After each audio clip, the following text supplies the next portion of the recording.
The biggest IPO in history raised about $29 billion. Move over Apple. Aramco is on the verge of going public. The next one might raise $50 billion.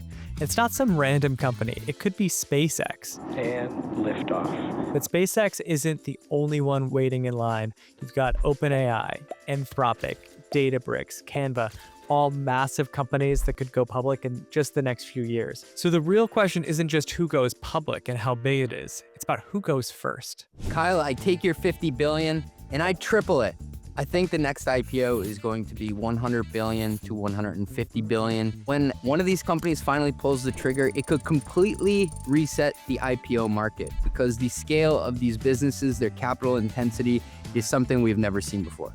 So today we're breaking down who's most likely to IPO next, how big these deals could actually get, and what it means for the tech market. Welcome back to Mostly Growth, the #1 podcast in product monetization. We're talking about IPO candidates, which is kind of exciting because before we talked about how so many public companies are basically getting killed. I thought we should talk about something more fun. There are some major companies on the horizon, and these are some hungry hippos when it comes to their capital intensity. You could tell you have kids. They are hungry hippos. Yeah, we talked with software companies. There's huge pressure on them to be profitable, or at least like getting close to profitability. And like rule of 60 is the new rule of 40. Everyone's cutting headcount to get to significantly higher profitability. It's fascinating to see companies going public that are actually burning money. And not just burning like a little bit of money, burning like tens of billions of dollars a year. And me and you come from a software, like a pure software world for the most part. SpaceX, OpenAI, Anthropic, these are all companies that have a hardware component to how they provide their service. Speaking of which, chips. And so I just find it fascinating that time is a pendulum in a lot of ways of what's in vogue. Like they're probably not going to go public in the near term. But Andrew just announced another round the other day. I think it's at 60 billion. That's like the most thing-centric business you can have with tanks and autonomous drones and the like. So a lot of the companies that are getting funding these days have a high degree of capital intensity to them and a large manufacturing angle. But explain to me, like, why even go public right now? There seems to be an infinite amount of private capital available. Like OpenAI is raising tens of billions of dollars like every other day, seemingly. You don't necessarily need to go public to raise capital. You can have a lot more privacy if you're not public. And then I think that the other thing is like, we used to worry about employee liquidity, that you can actually run secondaries or, get employees liquidity even while you're private now. So what's in it for them? Why go public? Well, two things people are overlooking. The first is that if you are considered critical infrastructure to someone else's company, which these AI large language models very much are becoming considered critical to how they do everything, companies want to be able to say that you are meeting the bar for certain security protocols, certain governance things that you have to do as a publicly traded company. So yes, I get the earnings piece. That's all annoying. You have to do that every 90 days. But it's more the requirements that the SEC imposes upon you from not just the financial standpoint of GAAP revenue and looking at the P&L, but also just how you run the business day to day, the operating rhythm that goes along with it. And that transparency has been like a hallmark of why a lot of cybersecurity companies go public. Their customers, like a JP Morgan, wants to be able to feel comfortable that you are like SOC 2 compliant and everything else that goes along with it.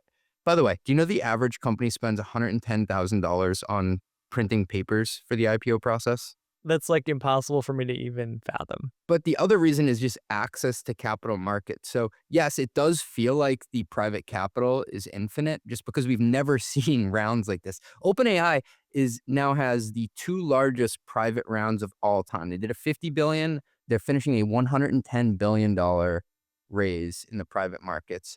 But it isn't infinite. And when you're public, you have better access to the debt markets, right? Equity is just part of the equation. It is much easier to tap into larger debt markets and also mutual fund money. The size of the private market VC-backed dollars pales in comparison to what the likes of like a Fidelity or all these mutual funds can throw around. It's orders of magnitude larger. I have to imagine some of the private investors, especially the early investors in some of these companies, are really pushing for companies go public too. If you look at Sequoia and others, they've all had some creative tricks to get their LPs liquidity. Things like continuation vehicles or one fund buy out another older fund because it's like outside of the fund cycle. But I think these tricks, like they're running out of tricks. Their big winners have not gone public for quite some time, but worth a lot of money. And so I'm sure their LPs are asking them every time they talk, when's X company going public? The secondary market in 2024 was about 155 billion, give or take. That was a number we had never seen before. The IPO proceeds that were raised in that year, Kyle, were in the ballpark of like 45 billion. So, okay, we got like a 5 or 6x difference. In 2025, the secondary market last year estimated 230-ish billion. These are numbers we've never seen before. And like you said, a lot of it is GP to GP led. Let's say it's like TA trading with Thoma Bravo in the private equity markets. And then a lot of it is also the shares just being distributed to the shareholders themselves, which is a sneaky way to just give them the shares so now they can do whatever they want with it, rather than it sitting in that fund that continues to earn management fees. CJ, I'm going to give you a short list of companies. Now, these are iconic private companies, and I want you to tell me who's going to IPO first. You got SpaceX, Anthropic, OpenAI, Databricks, and Canva. Anthropic. Anthropic is number one. Why is that? Because they picked their counsel or their lawyers before OpenAI did, which you do before the investment bankers. A lot of people don't know that. You want to have the lawyer picked before you go to work with the investment banker because they help you negotiate what the rates will be for the fees. And also, they're a smaller company, and I think that they want to capitalize on getting out of the gates faster because you never want to be like the number 2 option, right? I think people will agree that Anthropic made huge gains and they caught up to OpenAI in revenue and a reputation way in 2025, but they're still smaller. And I don't think you want to be the smaller one to go second. Great growth rate, fantastic product story. There's some things with the Department of War that are maybe headwinds against them, but now is a good time. But you're looking just objective signals, things like hiring a lawyer, hiring a banker. Those are pretty clear tells of when a company is likely to go public if it's imminent. Exactly. Those are tells. And also you look to see, do they have a high-ranking investor relations person in-house yet? So you can check the job recs. I also tend to see, like, if you look on their board, do they have someone who seems like an audit chair, like a CFO type of profile on the board? That's an interesting tell too. Totally. Hey, thanks for listening. We'll be right back after a word from our sponsors. Here's a growth tax nobody talks about. Every new monetization model you ship creates a nightmare for your finance team. Add usage-based pricing? Now you're tracking consumption against commitments. Launch product bundles? That's multiple performance obligations per contract. Offer mid-cycle upgrades? Woo! Good luck reallocating revenue manually. But that's exactly where RightRev shines. RightRev is the revenue recognition engine built for companies that can't afford to let accounting slow down growth. When your rev rec is automated, your product team can ship new pricing without asking finance for permission. And your sales team can close creative deals without worrying about downstream chaos. To get up on my CFO soapbox for a sec, I love talking about creative pricing models, hybrid pricing, credits, tiered usage. But I've seen too many companies where the sales team is celebrating a huge quarter while finance is still trying to figure out how to recognize half of it. In a world where your pricing model might change 3 times next year, that flexibility is everything. If you want to scale your monetization without breaking your books, visit RightRev.com. That's RightRev.com, where modern monetization meets bulletproof accounting. Here's a question. When was the last time you really had time to focus on growth and not chasing contract renewals, tracking shadow IT spend, or explaining rising software costs to the board? Yikes! The truth is, traditional spend management is broken. If you're still piecing together data from 5 different systems just to figure out what you're actually spending, while vendors keep on pushing those auto renewals and price hikes, my friend, I got a solution for you. That's where Tropic comes in. Tropic is an intelligent spend management solution that consolidates your spend data and processes into one unified offering, enabling insights and decisive action. It doesn't just show you where the problems are, it helps you solve them. From spotting hidden optimization opportunities like duplicative spend, to automating those painful procurement workflows, to giving you the best market data that turns every vendor negotiation in your favor. Tropic combines smart insights with real human expertise to keep you ahead of the curve. And I can say firsthand because I've used them for over 2 years. Their SaaS platform helps me with price checks. It helps me keep my calendar organized of when renewals are coming up, and I can actually visualize it. And let me say, it saves me more than 10 hours a week on vendor management, and we've saved a ton on renewals. I'm walking into the boardroom with a lot more confidence. Isn't it time to turn your spend management into your competitive advantage? Visit tropicapp.io/mostlymetrics. That's tropicapp.io/mostlymetrics. If you run go-to-market, you already know the problem. Your go-to-market data is everywhere. Ads, CRMs, sales calls, marketing, spreadsheets, but you're still guessing what to do next. HockeyStack is the AI platform for modern go-to-market teams that collects all your customer data and unifies it into a single system of action. Then you deploy AI agents that prospect the right accounts, help reps close and upsell deals, improve forecast accuracy, and automate what's already working across sales and marketing. Instead of running 5-year-old processes manually, your go-to-market team finally has agents that understand your ICP, your funnel, and your buying motion, and they execute on it.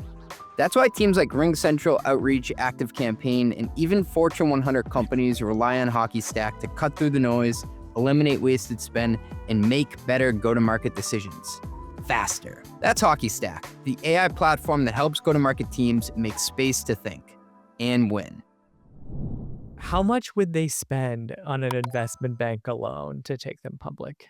So the median fee is around 4.5% of the proceeds raised. And that includes both primary and secondary dollars. So if people are just selling to somebody else and it doesn't go on the company's balance sheet, the bankers still charge for that because they say we organize the transaction. So just call it 5%, right? These companies are raising such a staggering amount of money that they're going to be able to negotiate that down. So CoreWeave had the biggest IPO in a while, and they were able to negotiate their fee more in the 2% range. And the bankers also knew that CoreWeave, like I said, very capital intensive business. They're going to have follow-on business for those banks because it's about the entire pie. A lot of these banks look at the IPO as the start line for debt offerings, for follow-on offerings, for other work that they can get for M&A. And so CoreWeave got theirs down to the low single digits. Most companies are around 5%. But Kyle, these companies are going to be raising like $100 billion. I mean, if you're taking 2% of $100 billion, that's a lot of money for, I don't know, Goldman, whoever they hire. Imagine paying a bank $2 billion. That's nuts. And so a lot of bankers are going to be able to feed their second families this Christmas season. I think most of these IPOs go in the 1% fee range. Who do you think is going to go next? Who's the second IPO candidate in your mind? I think SpaceX goes next because I've heard rumblings that they already know not only the bank, but the banking partner they want to work with. And that's because it's the same banking partner that helped Elon buy X. So you're thinking they might even be farther along than Anthropic. It's just not reported yet. I also think that the nature of explaining their business is a tad more complicated. I know how complicated Anthropic is, but going to space and all. So I do still think it's like 1A Anthropic, 1B SpaceX, but from reading the tea leaves, SpaceX knows who they're working with. Remind me, how big is SpaceX these days? Their recent round was in the 760 range. And this is the part that's not as well known. All the other companies we're going to talk about today, we know with a high degree of certainty how much they've raised. SpaceX, because they've been around for 23 years and not all rounds have been announced, the estimates are between $2 billion and $14 billion they've raised so far, over 31 rounds.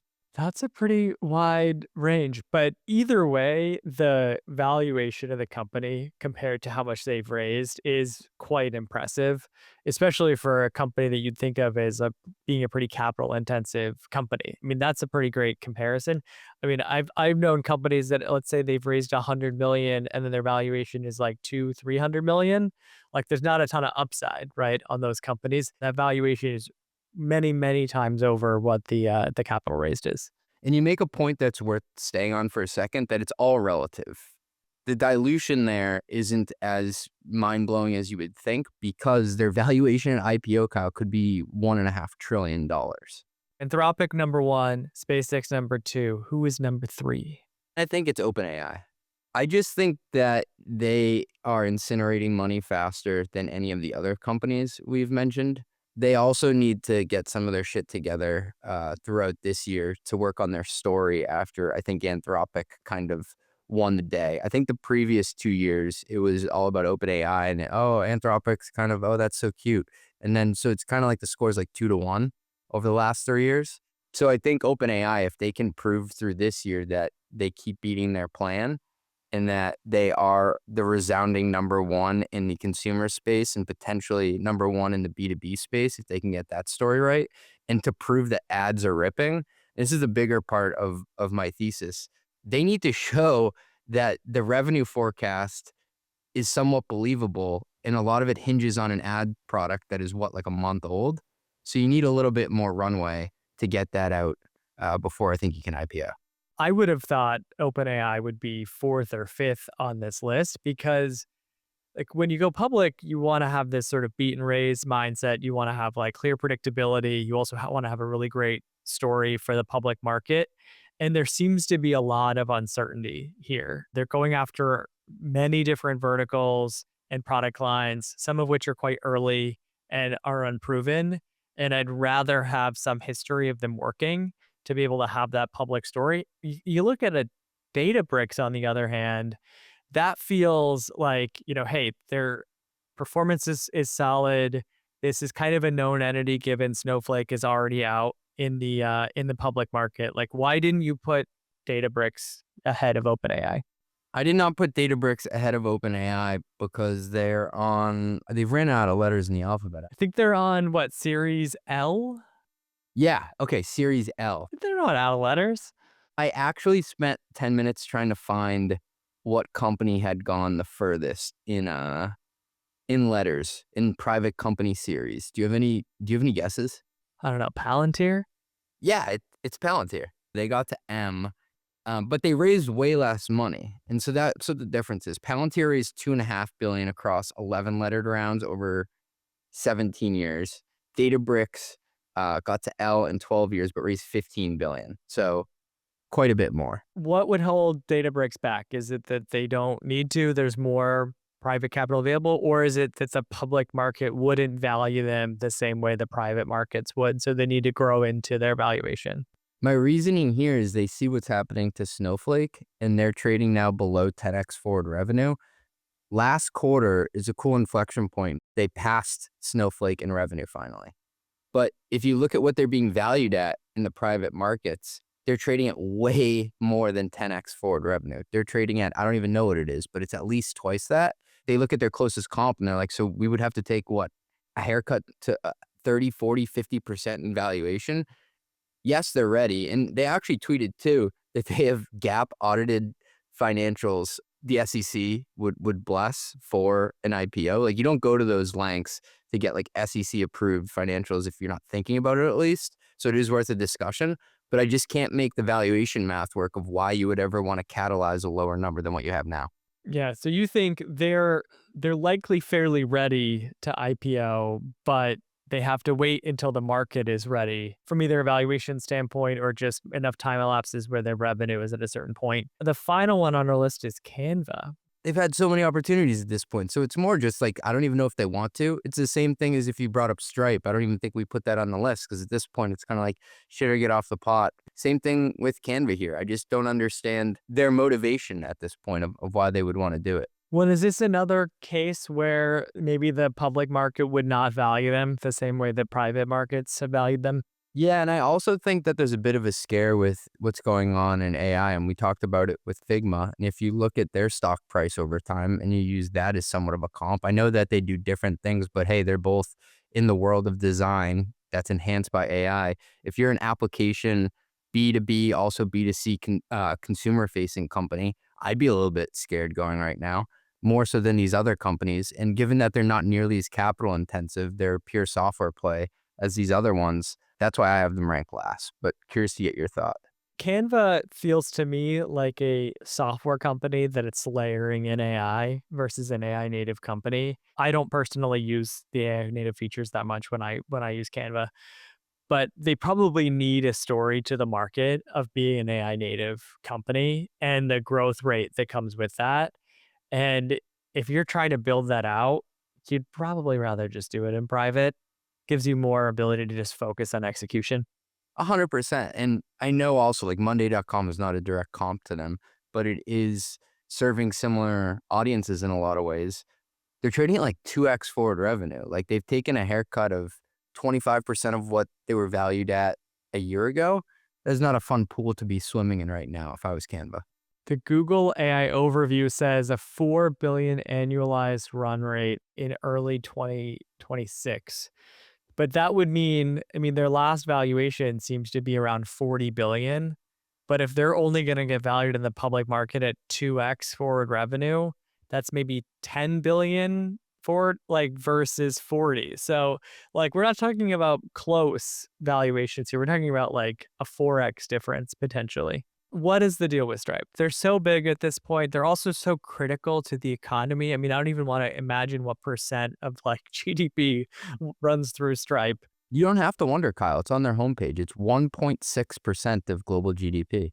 I think that they like the flexibility it affords them around acquisitions. They've been very acquisitive. They've bought a lot of shit. Maybe they can't go public because they spent all their money on our friend Scott's company. I don't know. Just kidding. Well, they're looking at Congrats, Scott. PayPal next, right? That's been reported. That was hilarious. Looking at PayPal, that would really be the proverbial minnow swallowing the whale. The capital kind of moves in pools when it comes to fintech. Fintech is having a hot moment right now, and a lot of people are saying it's not something you can just drop a bunch of AI engineers on because it has compliance related to it. It has the movement of money where you can't be 99.5% right. But the way that they're being valued in the private markets is similar to what used to be a really healthy software multiple. The fintech multiples would be lower in the public markets that they would receive. All right. I want you to tell me, what are your top 3 honorable mentions? I think Ramp will go public when they're burning less cash. Right now, their roadmap is just so aggressive and they're eating up everything. I'm finalizing this tech stack survey, and it's amazing how many different product areas they're in. They are fully into travel now. They're fully dominating expense management to a degree, and they are now in procurement. So when you're that ambitious about your roadmap, I think you probably want to be private for a while longer. Next, what about Anysphere, the maker of Cursor?